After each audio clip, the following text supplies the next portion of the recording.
Dan Allah Subhanahu wa taala pada subuh hari ini Allah Subhanahu wa taala masih mempersilahkan kita sebagai tamu Allah Subhanahu wa taala di rumahnya Allah, fi baitin min buyutillah. Mudah-mudahan kita berharap duduknya kita di masjid ini dengan niat i'tikaf Allah Subhanahu wa taala alirkan pahala-pahala ke dalam catatan-catatan amal kita, dan insyaallah dengan niat tulus ikhlas karena Allah Subhanahu wa taala, apa yang kita dengarkan, apa yang kita dapatkan pada subuh hari ini bisa bermanfaat dalam kehidupan kita. Baik Bapak dan Ibu sekalian yang dirahmati Allah, melanjutkan kajian kita Arba'ina hadisan ala asasil Quran, 40 hadis berlandaskan Al-Quran yang disusun oleh guru kita Al-Habib Hamzah Attas Al-Attas. Kita masuk pada hadis yang ke-9. Beliau memberikan tema Al-bu'du anis syubhat, menghindari diri dari perkara yang meragukan. Qala Allah Ta'ala fil Qur'anil Karim, a'udzu billahi minasyaitonir rajim. ولا تقف ما ليس لك به علم إن السمع والبصر والفؤاد كل أولئك كان عنه مسؤولا. Dalam riwayat lain dalam firman Allah Subhanahu wa taala di ayat lain Allah berfirman, Ya ayyuhalladzina amanu jtanibu katsiran minadh-dhanni inna ba'dadh-dhanni itsm ولا تجسسوا ولا يغتب بعضكم بعضا ويحب أحدكم أن يأكل لحم أخيه ميتا فكرهتموه واتقوا الله إن الله تواب رحيم. Nah, dalam kajian ini menghindari hal-hal yang meragukan. Nah, di sini ada beliau mencantumkan satu ayat, saya tambahkan satu ayat lagi. Ya. Dan janganlah kamu mengikuti sesuatu yang hal-hal yang kita sendiri tidak tahu. Ya. Bagaimana kita mempertanggungjawabkannya? Ya. Sebelum kita melakukannya, ya, paling tidak kita mengetahui ya, hal-hal yang mendasar terkait dengan perkara tersebut. Ya. Maka dari itu ya, segala sesuatu yang merupakan aktivitas keseharian kita ya, mesti kita tahu ya, bagaimana syariat membimbing kita dalam hal itu. Apapun profesi kita ya setidaknya kita tahu ya, kita ini sedang mengerjakan apa, bagaimana statusnya dalam agama. Kita sebagai pegawai, kita sebagai karyawan, kita sebagai manajer ya. Atau apapun itu pekerjaan kita sebagai pedagang misalnya ya, kita mesti tahu ya, adab-adabnya atau hukum agama yang terkait dengan perkara atau pekerjaan yang kita kerjakan ya. Khawatirnya apa yang kita kerjakan itu ternyata bertentangan dengan agama, maka kita akan terjerumus dalam hal-hal yang dilarang oleh Allah Subhanahu wa taala. Atau kita sendiri ragu dengan perbuatan atau pekerjaan yang kita kerjakan, maka kita akan terbawa pada perkara yang meragukan, yang kelak nanti ketika kita minta pertanggungjawaban, kita sendiri bingung. Ya tahu. Dan wabil khusus amalan-amalan atau ibadah yang bersifat amalia yang kita kerjakan mesti kita tahu. Para ulama memberikan terangan wa kullu ma bi ghairi ilmin ya'malu a'maluhu mardudatun la tuqbalu. Perkara yang kita amalkan dan kita sendiri tidak tahu seperti apa rukunnya, seperti apa syaratnya, apa pembatalnya ya. Kita hanya bisa meniru-niru, tidak pernah mempelajari ibadah itu, cuma niru-niru doang ya. Maka amaluhu mardudatun la tuqbal, maka amal ibadahnya tidak diterima. Misalnya wudu wudu niru-niru doang. Ya, lihat orang basuh tangan, dia basuh juga tangannya. Dia nggak tahu basuh tangan itu rukun apa-apa gitu. Ya, mesti dipelajari. Ya. Bukan niru-niru, dia niat sholat misalnya, dia ngeliat orang ruku, dia ruku juga gitu. Dia nggak tahu bagaimana caranya, seperti apa rukunnya, dia nggak tahu, cuma ngikut-ngikut doang. Nah, ini perkara yang bisa membawa kita kepada hal-hal yang sia-sia. Kita sudah sholat, tidak wudu, ternyata nggak sah rupanya. Jadi kita nggak tahu, tidak pernah mempelajari. Apalagi ya hal-hal yang berkenaan dengan hak orang lain. Jadi berkenaan dengan hak orang lain, kita mengerjakannya, ternyata itu dalam hal itu kita justru mengambil hak orang lain. Wah, itu sudah berbahaya. Ya. Kenapa? Karena semua anggota tubuh kita ini terlibat akan bertanggung jawab di hadapan Allah Subhanahu wa taala. Ya. Dalam ayat lain Allah Subhanahu wa taala berfirman, "Ya ayyuhalladzina amanu jtanibu katsiran minadh-dhann, inna ba'dadh-dhanni ismun, wa la tajassasu wa la yaghtab ba'dukum ba'dha." Allah Subhanahu wa taala menyeru, wahai orang-orang yang beriman, ya, jauhilah sebagian besar daripada praduga, sangkaan-sangkaan. Ya. Tapi kalau dhon itu yang dibahas oleh guru kita sebelumnya, tingkatan dugaan-dugaan itu banyak. Ada raib, ada syak. Nah, kalau sudah masuk dalam kategori dhon itu sebenarnya dia sudah masuk dalam tingkatan, kalau dalam kajian fikih 75%. Tadinya syak, ragu-ragu, ya, 50-50, 50%, yakin 50%, ragunya 50%. Ya. Akhirnya kita nggak jelas nih perkara. Ketika ada sedikit bukti yang memperkuat satu perkara yang kita yakini itu, ya, maka naiklah dia derajatnya menjadi 75%. Ya. Ketika ada bukti yang memperkuat. Kalau diperkuat lagi, kalau misalnya sampai pada tahap yakin, ya, baru berarti itu jelas namanya. Ya. Nah, kalau belum jelas 100%, ya paling tingkatannya dhon. Ya. Artinya kita menduga-duga kayaknya ini, soalnya dia begini, gitu. Kita punya alasan, dalam dugaan itu kita punya alasan. Nah, kalau kita menduga dan punya alasan, itu masuk dalam kategori dhon. Alasan itu disebut dengan indikasi. Misalnya dalam kajian fikih, ya, fikih Syafi'i, kita melihat ada anjing keluar dari gudang. Ya, pas kita masuk gudang, kita lihat airnya itu masih bergerak-gerak. Dugaan kita, ini kayaknya airnya dijilat anjing ini kayaknya nih. Soalnya airnya masih bergerak. Ya. Terus ada tumpahan sedikit. Terus kita lihat anjingnya kayak mulutnya kayak basah. Nah, dugaan kita itu diperkuat dengan indikasi, ya, dengan indikasi tadi, sehingga naik dari menjadi dhon. Naiklah menjadi dhon.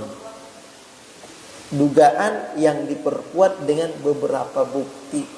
Walaupun bukti itu belum terang, karena kita tidak melihat secara langsung. Kalau melihat secara langsung, oh iya, siapa tahu itu tadi embernya nggak dijilat, cuma disenggol doang, kan gitu. Disenggol doang sama anjing. Ya. Bisa jadi begitu. Ya. Cuma indikasi yang ada ya seperti itu, sehingga airnya misalnya dalam fikih itu, ya airnya nggak kita pakai. Ini saya cuma mencontohkan syak, dhon. Nah, inna katsiran minadh-dhanni, inna ba'dadh-dhanni ismun. Sebagian daripada dugaan-dugaan itu bisa berdampak dosa. Maka dari itu, dhon ini dibagi menjadi dua. Ada husnudzon, ada su'udzon. Kalau husnudzon, ya itu mungkin bagus insya Allah. Ya. Kalau suudzon itu bisa dipastikan bisa membawa kepada dosa. Ya.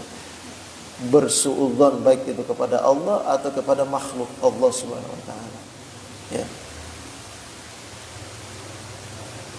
Tapi dalam urusan ini, dalam urusan sikap dan perbuatan, dalam urusan sikap dan perbuatan kita utamakan husnudzon.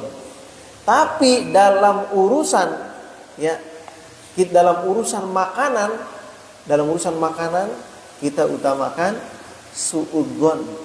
Suudzon itu artinya, jangan-jangan ini makanan gak jelas ini. Ya. Kalau urusan makanan, urusan milik orang, hak orang, kita utamakan apa? Suudzon. Suudzon itu bukan berarti menganggap dia pencuri, bukan. Maksudnya kalau itu akan berhubungan dengan milik orang yang kita ambil, ya, mending buat dia aja. Ya. Misalnya nih, ya, kita tinggal di kos-kosan. Pas kita buka pintu, depan pintu kamar kita ada sembako. Ini kayaknya buat saya, ini kayaknya nih. Diambil sama dia, dimakan. Ya. Yang diutamakan di sini suudzon dulu. Jangan-jangan punya orang ini salah naruh di sini dia kayaknya nih. Udah saya amankan dulu deh. Jangan langsung diambil dimakan. Buat saya kayaknya ini di depan pintu saya. Pas kita lagi masak, dia datang, Pak, ada niat sembako nggak di sini? Saya tadi salah naruh, Pak. Ternyata punya orang rupanya. Ya terlalu apa namanya? Terlalu pede dia punya saya kayaknya ini. Husnudzon itu, husnudzon apa sih husnudzon gitu. Ya. Akhirnya apa? Ya gantiin udah punya orang. Gitu. Ya, inna ba'dadh-dhanni ismun. Hal-hal yang berkenaan dengan perbuatan orang lain utamakan husnudzon. Si anu kok nggak ke masjid ya? Mungkin dia tadi lagi banyak urusan kali. Jangan suudzon. Dia kayaknya nih udah terlena sama dunia nih. Udah suudzon duluan. Ya. Tapi kalau urusan makanan, urusan tadi utamakan suudzon dulu. Artinya jangan langsung aku ngakuin, enggak. Ini kayaknya punya orang kayak ini salah naruh kayaknya di sini. Taruh dulu di samping. Ya. Kesampingkan dulu. Jangan sampai udah kita makan orangnya nyari-nyari kan itu. Inna ba'dadh-dhanni ismun wa la tajassasu wa la yaghtab ba'dukum ba'dha. Dan jangan suka mencari-cari kesalahan orang lain. Kita ini paling suka ngelihat kesalahan orang lain padahal cuma satu, kebaikannya enggak kita lihat. Ada istilah apa? Air rusak sebelahnya gara-gara masuk kena tinta. Kena tinta akhirnya rusak semua. Atau kena kotoran akhirnya rusak semua air yang banyak. Khusus untuk kita yang menilai orang lain, jangan menilai satu kesalahannya, tapi lihat kebaikannya. Khusus untuk yang melakukan kebaikan, ya, yang pelakunya, jangan sampai kita menodai kebaikan kita yang sudah banyak dengan satu keburukan. Gitu. Ya. Karena orang banyaknya menilai kesalahan-kesalahan yang kita kerjakan. Gitu. Apalagi orang yang kerjaannya nyari kesalahan orang lain. Waduh, ini nanti salahnya kapan dia salah ini. Baru dia cerita kemana-mana. Ya. Awalnya la tajassasu. Ya. Kalau kalian melakukan jassasu, mencari-cari kesalahan orang lain, maka akan terjerumus pada perbuatan berikutnya. Wala yaghtab ba'dukum ba'd. Jangan menggibah. Kalau sudah tidak menahan diri dari mencari-cari kesalahan orang lain, setelah ketemu kesalahan orang lain, pasti dia cerita kemana-mana, ghibah. Tapi kalau dia menahan diri dari tajassus, mencari-cari kesalahan orang lain, dia nggak bakal terjerumus dalam ghibah. Dan orang yang suka ngomongin orang itu asik banget gitu. Kalau sekarang mah jarang, tapi ya, di grup doang yang sering. Dia dapat informasi tentang orang, di share ke grup. Ya. Yang di grup ngeliatin, kasih jempol, wah mantap. Yang satu lagi nanggapin, bener tuh. Ya, saya juga lihat itu, wah gitu. Yang semuanya ini ya ikut semua gibah semua gitu. Majelis gibah jadinya. Ya. Makanya dalam kajian sebelumnya dulu pernah kita kaji dalam kitab Al-Adhkar ya. Ya. Termasuk bagian daripada gibah ya. Bagian daripada gibah bukan hanya menceritakan, bukan hanya mulut yang terlibat, tetapi semua anggota tubuh kita yang menjurus kepada gibah itu juga terlibat. Misalnya nih kode-kode doang mata. Pas si Anu datang kita ngelirik teman kita, pakai mata doang, begitu. Ini masuk juga ke gibah. Kalau dia melirik dengan kode-kode mata itu dalam rangka merendahkan orang lain, itu gibah. Masuk juga. Atau dia meniru-niru. Ada orang pincang, dia pincang. Ditiru-tiru sama dia pincang-pincang gitu. Dalam rangka menghinakan, masuk gibah. Ya. Termasuk diantaranya tulisan. Termasuk diantaranya respon. Yang merespon, semua yang merespon, kasih jempol kayak masih apa, itu masuk semua udah tuh. Ya. Majelis gibah. Sekarang udah jarang. Pakai apa sekarang? Pakai stiker. Ya. Stiker, ngirim stiker. Mantap kan gitu. Stikernya gitu di WhatsApp. Nah, ikut semua itu deh yang respon. Ayuhibbu ahadukum ayyakula lahma akhihi maitan fakarihtumu wattaqullaha innallaha tawwabur rahim. Apa engkau senang memakan daging saudaramu dalam kondisi bangkai daging saudaramu? Ya. Kenapa? Orang yang menggibah itu diibaratkan sebagai orang yang memakan daging saudaranya. Ya. Fakarihtumu, pasti kalian tidak mau. Maka jangan lakukan pekerjaan gibah itu. Wattaqullah, dan bertakwalah kepada Allah. Innallaha tawwabur rahim. Sesungguhnya Allah Maha penerima taubat, Maha penyayang. Kalau kita sudah terjerumus dalam perkara itu, maka bertaubatlah kepada Allah Subhanahu wa taala. Nah, dari dua ayat ini ya, kita akan masuk ke dalam hadis yang berkenaan dengan perkara-perkara yang meragukan ya. An Abi Muhammad ibn al-Hasan ibn Ali ibn Abi Talib sibtu Rasulullah sallallahu alaihi wasallam wa raihanatihi radhiyallahu taala anhuma qala. Diriwayatkan dari Abi Muhammad Al-Hasan ya, Hasan bin Ali bin Abi Talib ya, berarti cucu ya, cucunya Rasulullah, sibtu Rasulullah sallallahu alaihi wasallam wa raihanatihi ya, dan cucu kesayangan beliau radhiyallahu taala anhu qala. Beliau berkata, hafiztu min Rasulillah sallallahu alaihi wasallam. Jadi ada riwayat begini dalam kajian hadis itu. Ini kan riwayatnya dari bapaknya Muhammad, Hasan bin Ali, yaitu Sayyidina Hasan ya. Hasan Husain ya. Hasan kakaknya Husain, Hasan cucunya Nabi. Sedangkan Sayyidina Hasan itu masih umur di bawah 10 tahun ya, waktu Rasulullah masih hidup. Apakah riwayatnya bisa diterima? Apakah riwayat hadis orang yang belum balik bisa diterima? Nah, ini kajiannya dalam ilmu hadis. Selama orang itu mumayyiz itu artinya dia sudah bisa membedakan mana yang baik, mana yang buruk.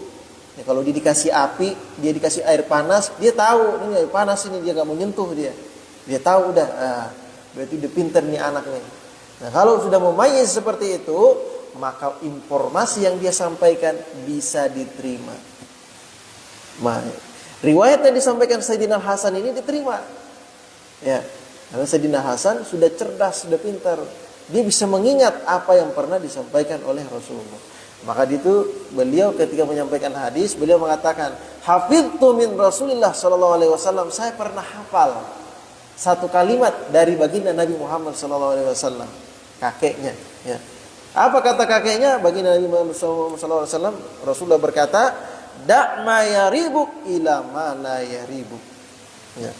Tinggalkan sesuatu yang meragukan padamu kepada sesuatu yang tidak meragukan. Ya. Kayak tadi nih, kita lihat ada sembako depan kamar kita. Ini kayaknya buat saya nih, taruh depan kamar saya nih, gitu. Tapi jangan-jangan punya orang. Nah, biar selamat, ya kalau diambil kan meragukan, benar nggak ya? Masih meragukan. Tapi kalau nggak diambil kan nggak jadi masalah. Nah, tinggalkan yang meragukan kepada sesuatu yang tidak meragukan. Biar kita tidak terlibat dalam hal meragukan, jangan diambil. Taruh aja di situ udah. Nah, taruh aja di situ. Baru nanya tetangga, ini siapa naruh di sini barang nih? Pastikan ya, itu benar-benar buat kita. Ya. Jangan main ambil aja. Jadi tinggalkan sesuatu yang meragukan kepada sesuatu yang tidak meragukan. Nah ini juga ya pernah diriwayatkan hadis yang terkait dengan hal-hal yang meragukan ini, ya itu juga pernah diriwayatkan dalam riwayat lain dari Anwabisah bin Ma'bad. Jadi sebenarnya begini, ya. Jadi dalam diri kita ini, Pak, dalam diri kita ini sebenarnya sudah ada sensor, ya, berdasarkan fitrah manusia, ya, yang Allah ciptakan dalam diri manusia, ya, itu sudah ada sensor. Kalau bukan punya kita sesuatu yang meragukan, itu pasti agak gelisah diri kita nih. Kalau itu punya kita ambil tenang. Tapi kalau punya orang lain, kita ambil agak gelisah kita. Ya. Artinya sebenarnya ya kita ini sudah ditegur oleh diri kita sendiri, oleh hati nurani kita sendiri udah menegur, jangan diambil punya orang itu. Ya. Kita tetap nekat ngambilnya, maka itu sebenarnya gelisah. Gitu. Maka dari itu orang korupsi itu sebenarnya gelisah, walaupun korupsinya triliunan, gelisah sebenarnya itu. Nggak bisa diam. Ini naruh di mana, taruh di belakang tembok gitu. Misalnya kan ketahuan juga, ya kan? Naruh nyimpan di mana, nyimpan di bank ketahuan, nyimpan di sini ketahuan, naruh di belakang tembok. Ya. Pas digeledah temboknya tuh lihat tuh jatuh semua tuh batangan emas tuh. Ya. Ini orang yang melakukan dosa itu ya pasti akan gelisah. Nah begitupun perkara yang meragukan, ya hati kita itu tidak bisa tenang. Ya. Akhirnya tidak ada sensor di situ. Nah ini riwayat yang disampaikan oleh Wabisah bin Ma'bad radhiyallahu taala anhu, anna Nabi sallallahu alaihi wasallam qala, dulu Wabisah ini seorang sahabat, ya, pernah datang kepada Rasulullah mau bertanya sesuatu, ya. Jadi dia ingin memastikan, mengkonfirmasi terkait dengan kebaikan dan dosa. Pas dia datang kepada Rasulullah langsung bertanya, "Ji'ta tas'aluni 'anil birri wal itsm?" Wahai Wabisah, kamu datang kepada saya pasti mau menanyakan al birri wal itsm, mau menanyakan suatu kebaikan dan dosa. Kata Wabisah, ya. Faqala na'am, benar wahai Rasulullah. Kalau kita kok tahu kan itu, saya mau menanyakan itu memang gitu. Nah Rasulullah udah tahu. Ya. Nah ketika itu fajama'a anamilahu faja'ala yankutu bihinna fi sadri wa yaqulu ya Wabisah. Ya. Lalu kemudian beliau ya meletakkan anamila dikumpul-kumpulkan, ya, kemudian ditempelkan ke dadanya Wabisah. Lalu Rasulullah berkata, ya Wabisah, wahai Wabisah, istabti qalbaka wastabti nafsak. Istabti qalbak wastabti nafsak. 3 kali, salasa marrat beliau ulang-ulang ini. Wahai Wabisah, ya, kalau kamu ingin mengetahui hal-hal yang benar, kebaikan atau keburukan atau dosa, istabti qalbak, minta fatwa kepada hatimu. Ya. Minta fatwa kepada hatimu, istabti qalbak, wastabti nafsak, dan dirimu. Ya, minta fatwa kepada hatimu dan dirimu. Ya. Ada apa dengan hati dan diri kita? Rasulullah menjelaskan, albirru matma'annat ilaihi nafsu wal ismu mahaqa fin nafsi wa taraddada fis sadri wa in abtakan nasu wabtauka.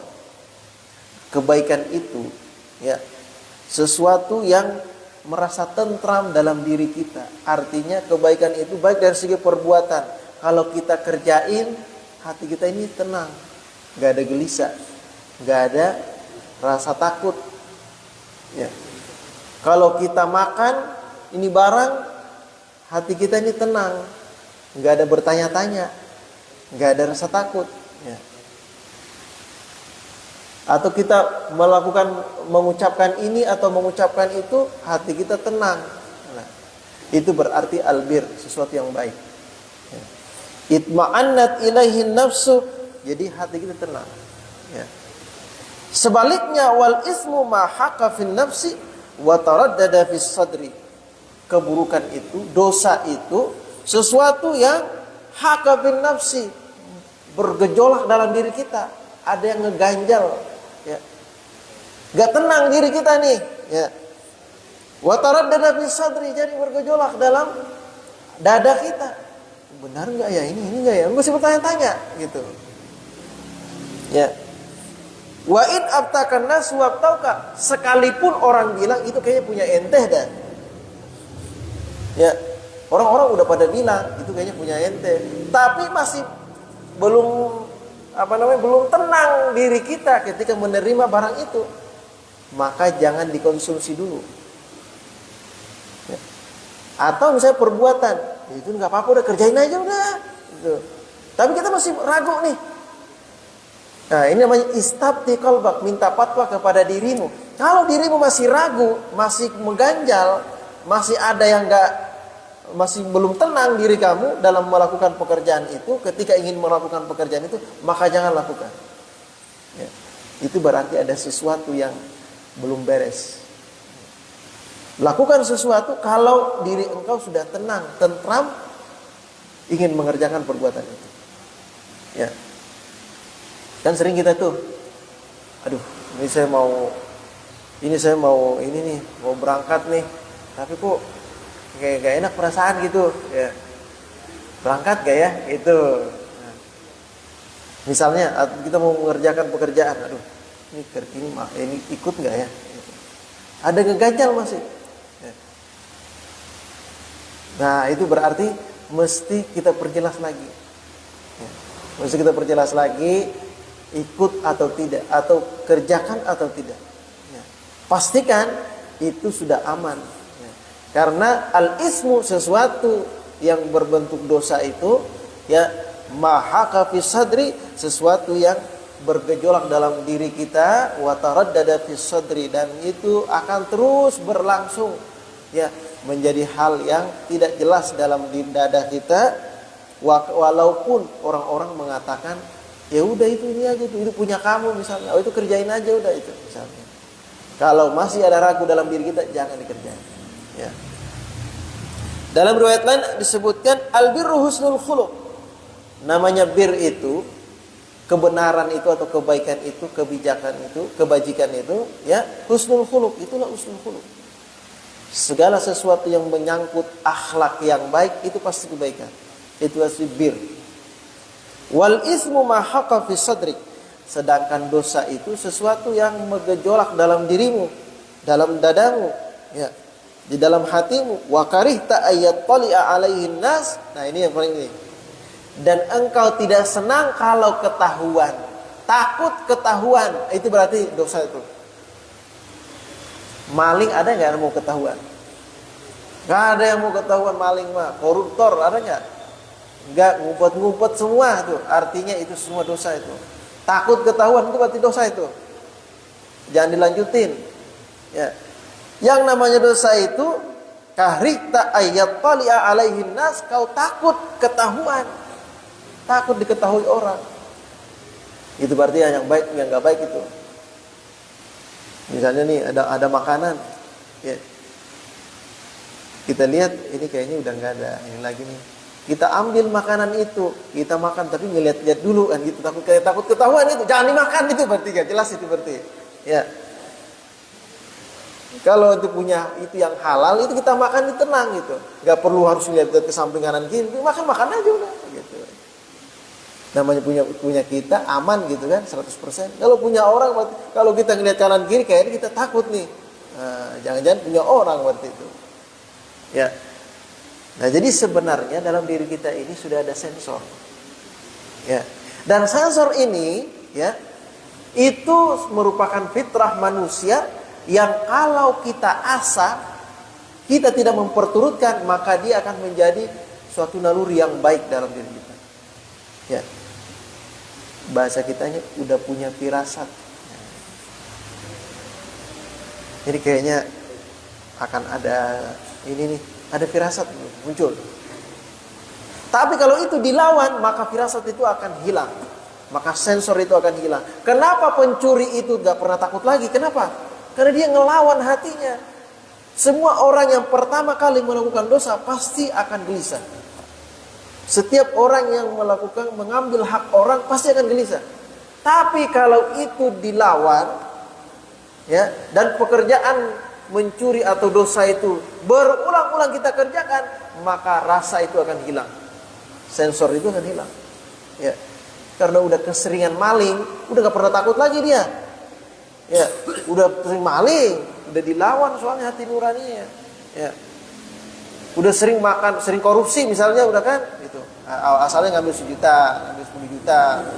Ya, ngambil miliaran, 100 juta, ngambil triliunan, udah gak pernah takut lagi, udah keseringan. Ya. Ya kan dalam agama kan yang penting kita tidak merasa ragu gitu kan. Ente udah jadi profesi soalnya, jadi makanya udah gak ada lagi rasa takut gitu. Ya. Kalau belum profesi mah pertama kali itu pasti dosa, itu pasti kita khawatir lah gitu, takut lah gitu. Nah itu berarti jangan diambil itu. Ya.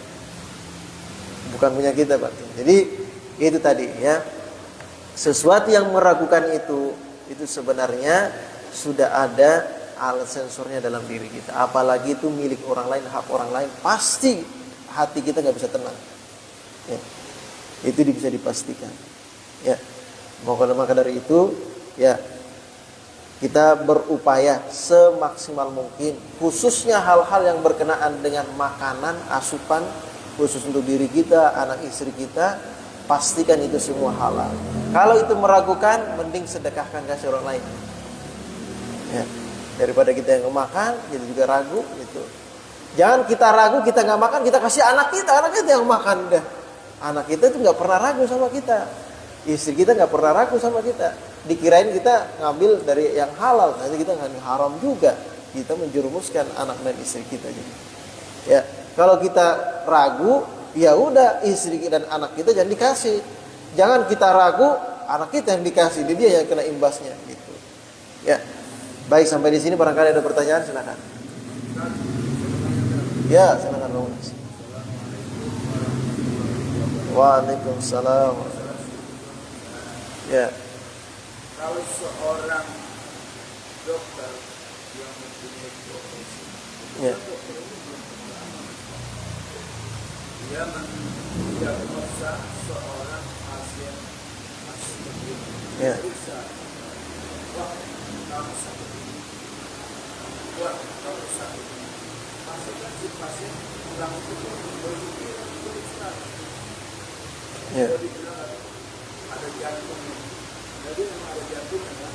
Ya, apinya itu bagaimana Ustaz? Orang dokter yang belum, dia baru praktek kan? Ya. Tapi dia sudah mendiagnosa pasien ini yang A atau B. Ya. Apakah itu juga termasuk sudut kepada pasien? Yang kedua Ustaz, ini masalah sensor Ustaz. Semua manusia kan punya sensor Ustaz. Ya. Nah, kenapa manusia ini masih melakukan sesuatu berulang-ulang? Ada dari sensor. Berarti sensornya sudah error. Ya. Ini yang cuma kata Ustaz. Sensor bagi saya. Itu bagaimana? Apa yang harus diperbaiki? Sensor ini rusaklah atau apa ya kamera itu kan Ya. Masya Allah, pertanyaannya ini ngeri-ngeri sedap nih. Jadi apa namanya? Yang pertama tadi yang ditanyakan masalah husnubon, hasil diagnos dari misalnya kita periksa sebenarnya ya. dokter itu memang namanya dia melihat indikasi-indikasi ya, setelah dia periksa melihat indikasi-indikasi yang ada, dia akan menyebutkan secara jujur ya bahwa Anda ini kemungkinan besar penyakitnya ini. Ya kan gitu. Dokter tidak bersalah berdasarkan keilmuan yang dia miliki. Kalau memang dia ilmunya benar, ya udah, itu udah hasil diagnosis dia. Kalau kita tidak yakin, artinya kalau kita tidak yakin dia ini kayaknya dokter baru nih, kayaknya perasaan saya kemarin baru main pusal aja aman-aman aja, kayaknya kagak kos-kosan, dibilang jantung saya. Saya ganti dokter. Kalau ragu ya ganti dokter. Ya, ganti tempat ini. Nah, tema yang sering bermasalah pada manusia ini ya, panik. Ada orang ibu-ibu, ada cerita, ada orang ibu-ibu ya. Dia sebenarnya sehat. Cuma ada pemeriksaan gratis. Akhirnya dia iseng. Periksa. Dia sebenarnya sehat. Selama ini nggak ada keluhan gitu. Ya. Ini ibu-ibu ini sehat ya. Karena ada pemeriksaan gratis, pemeriksaan kesehatan gratis, dia periksa dirinya. Periksa. Pas diperiksa, kata dokter apa? Kata pemeriksa apa?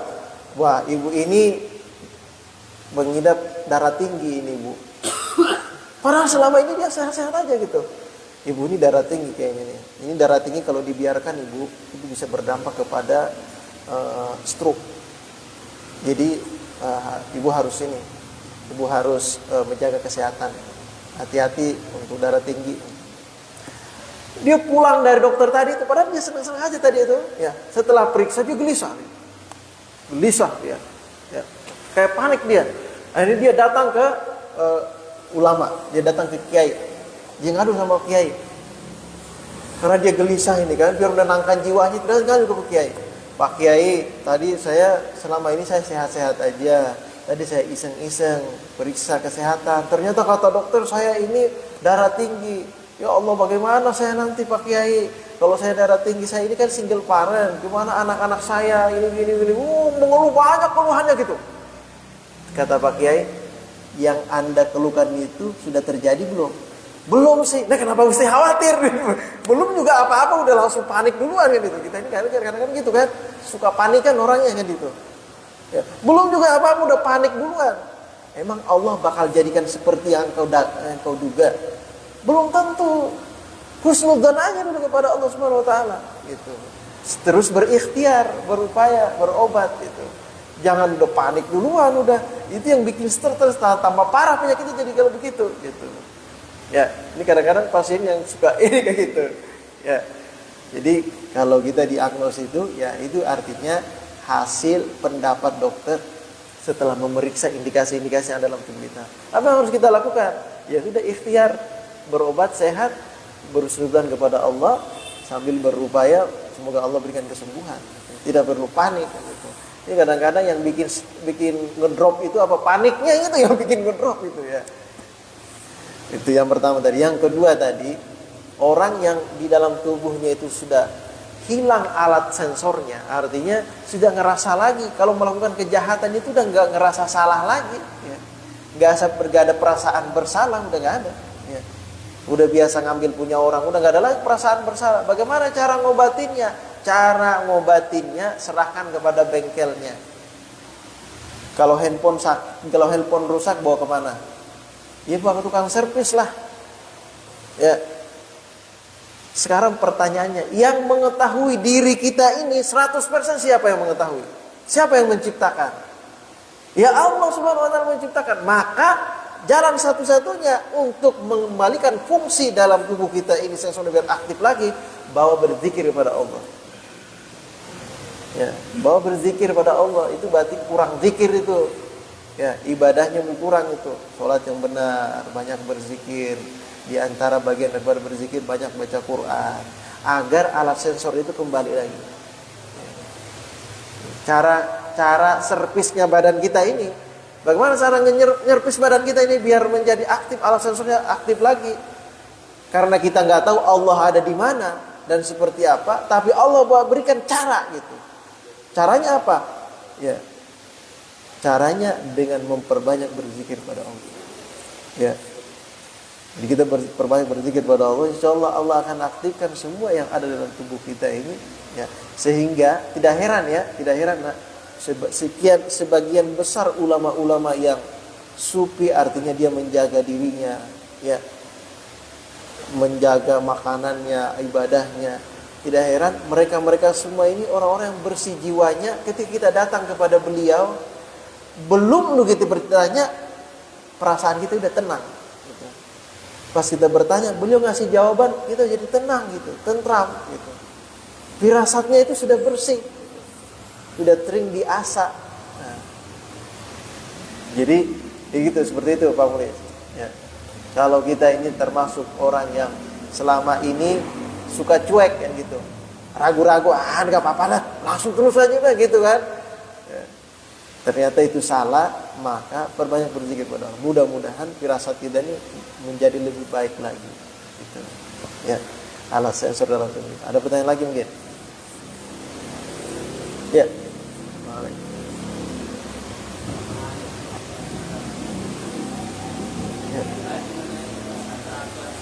Iya. Iya.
Ya.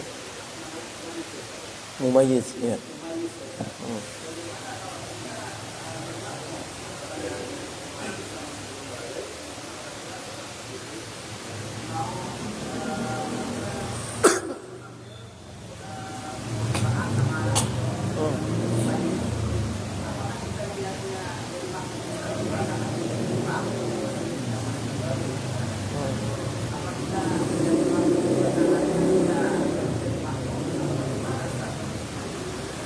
Ya.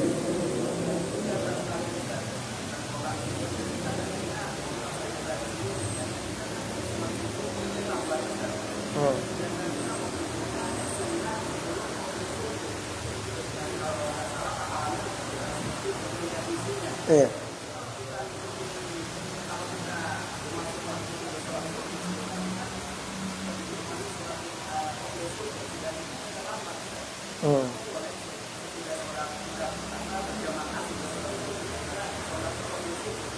Ya.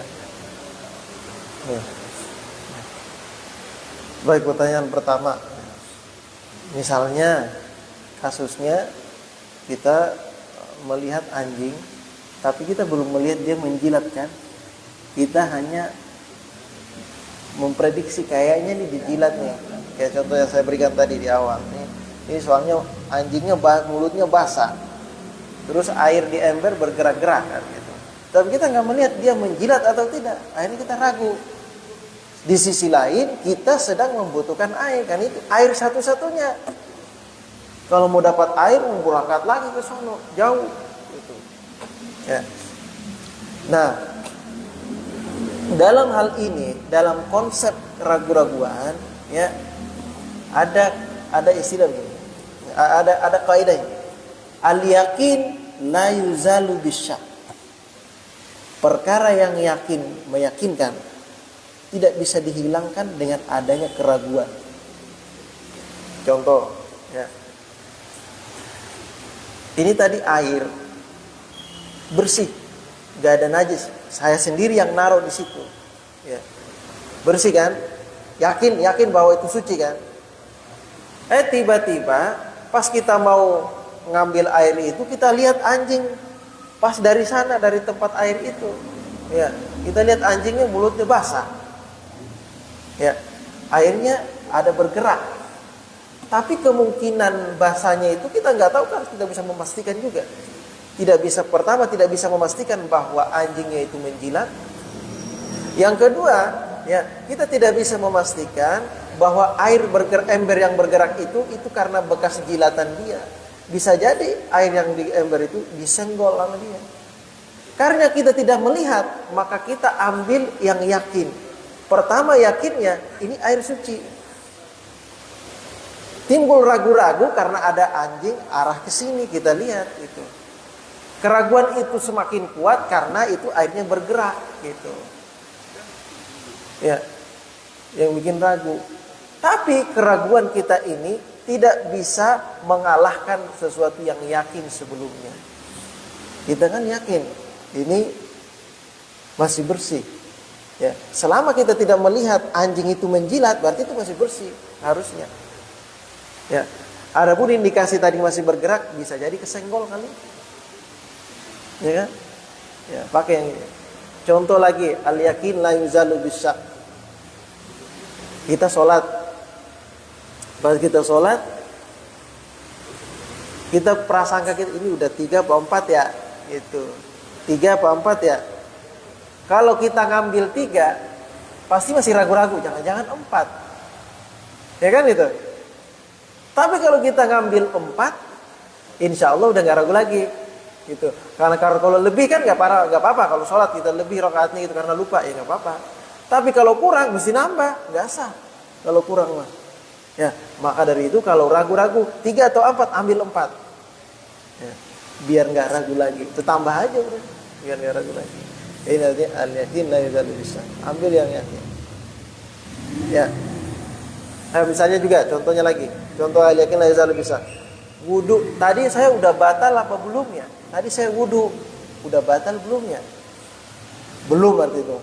Selama kita tidak ada mengingat kentut atau hal-hal melakukan hal pembatal yang lainnya, ya, selama kita masih ingat, ini masih suci ini, nggak ada ingat saya ini masih suci berarti. Karena tadi awalnya suci. Tapi kalau ragu, saya udah wudu belum ya? Tadi sih saya habis pipis, belum wudu, tapi kayaknya udah wudu belum ya gitu. Belum berarti itu. Karena awalnya tadi belum wudu. Ragunya udah wudu belum ya? Belum berarti. Tapi kalau tadi awalnya wudu, udah batal belum wudu saya ya? Belum batal berarti. Selama kita tidak mengingat ada yang membatalkan, itu belum batal. Ini namanya al-yakin la yuzalu bisyak. Perkara yang awalnya yakin tidak bisa hilang kalau hanya perkara yang meragukan saja. Ambil yang yakin yang pertama tadi. Selama kita tidak memastikan itu benar batal, ya udah masih wudu gitu. Nah, sama dengan air tadi itu, ya. Kalau masih tetap tadi saya nggak feeling juga, udah silakan cari air yang lain juga. Kalau masih nggak feeling juga, gitu. Biar nggak ragu, ya. Baik itu ya. Yang pertama, yang kedua terkait dengan apa? Mumayyiz tadi, ya kan? Mumayyiz. Syarat menjadi imam, ya, syarat sahnya sholat tidak disyaratkan balik. Ya, yang penting dia tahu rukun-rukunnya, dia sudah tahu ini pembatal ini tidak, gitu, maka sholatnya sah. Orang yang sholatnya sah boleh menjadi imam. Artinya orang mumayyiz boleh jadi imam, ya, walaupun belum balik. Kayak anak SD kelas 5, kelas 6, belum balik dia, umur udah 12 tahun, 10 tahun, tapi dia belum balik.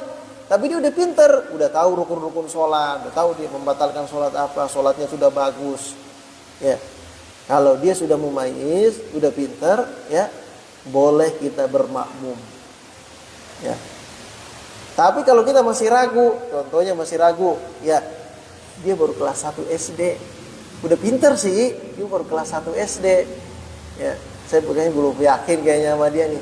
Jangan berimam, jangan bermakmum padanya. Orang yang kita ragu masih. Ya. Bermakmumlah kepada orang yang kita sudah yakin. Ya, makanya tadi pastikan ya sebenarnya syarat sahnya sholat itu seperti apa gitu. Dan sedangkan urusan balik itu tidak masuk dalam kategori syarat sah sholat. Ya, berarti semua orang yang sholatnya sah boleh kita jadikan makmum, boleh jadikan imam. Walaupun sebagian pendapat-pendapat yang ketat, ya, pendapat yang yang lebih keras, orang yang pelaku dosa besar tidak boleh dijadikan imam. Orang pelaku fasik tidak boleh dijadikan imam. Ya, kita tahu dia suka minum keras nih. Ya, walaupun dia lagi nggak minum, ya itu minum keras ini jangan jadikan imam.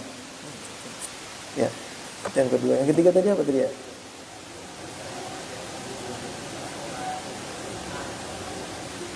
Oh ya, mengqadha sholat qobliyah. Ya boleh nggak? Boleh. Karena itu sebenarnya bukan qadha, bukan mengqadha itu sebenarnya. Ya, misalnya kita nih, selama masih dalam waktunya, ya itu bukan mengqadha namanya. Mengqadha itu kalau sudah keluar waktunya, ya artinya itu kan masih dalam waktu sholat subuh sebenarnya. Kita hanya terlambat datang ke masjid karena sudah keburu qomat, maka kita nggak boleh sholat sunnah. Kita disunnahkannya langsung ikut berjamaah. Jangan sholat sunnah dulu. Gitu. Nah, sayang nih sholat sunnah dulu jadi masbuk jadinya, jangan. Itu justru makruh jadinya. Disunnahkannya disuruh langsung ikut jamaah. Nanti setelah sholat berjamaah, setelah zikir kita mau sholat qobliyah yang ketinggal tadi, boleh nggak? Boleh. Jangankan itu kan masih dalam waktu subuh. Jangankan di dalam waktunya, di luar waktunya saja masih boleh kalau itu merupakan amalan rutin. Dan itu pernah dilakukan oleh Rasulullah. Rasulullah setelah sholat asar, beliau sholat sunnah. Ditanya oleh sahabat, ya Rasulullah, engkau sholat apa wahai Rasulullah? Kan setelah sholat asar tidak ada sholat sunnah lagi. Kata Rasulullah apa? Saya sholat qobliyah dan ba'diyah zuhur. Tadi saya sibuk. Ya, tadi saya sibuk. Waktu zuhur membagi-bagian harta hingga masuk waktu asar tidak sempat sholat qobliyah ba'diyah. Baru sekarang saya sempat, saya kerjakan. Nah, ini kan udah keluar waktunya tuh. Ya, udah keluar waktu. Yang di dalam waktunya saja. Yang keluar waktu saya boleh, apalagi yang masih di dalam waktu. Boleh ya. Kalau itu memang sudah catatan, tapi kalau itu memang sudah rutin kita kerjakan. Ya. Bahkan sebagian ulama berpendapat sholat tahajud yang sudah rutin kita kerjakan, kalau kesiangan, ketinggalan, boleh nggak kita qadha waktu sholat duha? Boleh. Ya. Kalau itu sudah rutin, ya. Catatannya. Ini nggak pernah tahajud, mau qadha tahajud itu, ya. Itu masalah itu ya. Tahajud juga nggak pernah. Cukup ya? Ya, cukup kira-kira udah 6:30. Ya mudah-mudahan bermanfaat. Kita tutup dengan baca suratul Fatihah. Mudah-mudahan apa yang kita kaji ini, ya, bisa kita amalkan dan bisa kita aplikasikan dalam kehidupan kita sehingga sensor yang baik dalam tubuh kita ini untuk menghindari hal-hal yang bukan hanya sekedar diharamkan tapi hal-hal yang meragukan itu benar-benar terrealisasi, dan sehingga apa yang kita kerjakan, apa yang kita makan dan konsumsi itu sebenarnya semuanya hal-hal yang meyakinkan dan insyaallah 100% halal insyaallah. Ala hadhihi wa qulinatin salihah wa ila hadratin nabi al-fatihah. A'udzu billahi minasyaitonir rajim. Bismillahirrahmanirrahim. Alhamdulillahi rabbil alamin arrahmanir rahim maliki yaumiddin. Iyyaka na'budu wa iyyaka nasta'in. Shiratal mustaqim. Shiratal ladzina an'amta 'alaihim ghairil maghdubi 'alaihim waladdallin. Bismillahirrahmanirrahim. Alhamdulillahi rabbil alamin. Salli ala sayyidina wa ala alihi ajma'in. Allahumma bihaqqil fatihah wa sirril fatihah karamatil fatihah farjan hamka syukur ghami amal ya rabbi irham. Allahumma ighfir li ummati sayyidina Muhammad warhamna sayyidina Muhammad wa astur ummati sayyidina Muhammad sallallahu alaihi wasallam. Allahumma akhrijna min zulumatil wahmi wa akrimna bi nuril fahmi waftahna abwaaba wa zayyinna bil akhlaqi hasanatan wa rabbana atina fid dunya hasanah wa fil akhirati hasanah wa qina adzaban nar. Sallallahu alaihi wa alihi wasallam walhamdulillahi rabbil alamin. Subhanakallahumma wa bihamdika asyhadu an la ilaha illa anta astaghfiruka wa atubu ilaik. Assalamualaikum warahmatullahi wabarakatuh. Sallallahu alaihi Muhammad.